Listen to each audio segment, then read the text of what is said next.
Hello guys, welcome back to On the Job with Chris. And today I have another garbage disposal video for you. I wanted to just show you a quick tip about what you can do to test how strong your garbage disposal is. So if you have some ice like this, you can put it in the sink on the disposal part right here.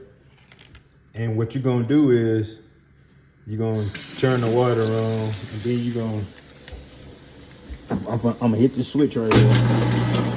Just gonna turn the disposal on. What it's gonna do is take the ice down in there.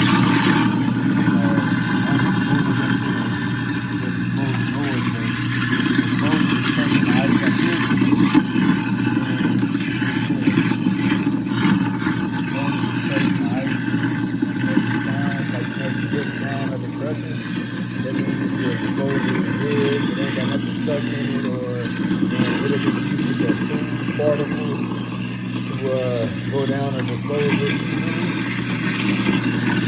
So this is what you want to do. And all the ice is gone. And you can hear how strong you sound. Take this out. And then another thing that I like to do, I like to grab some WD-40. I like to grab some WD-40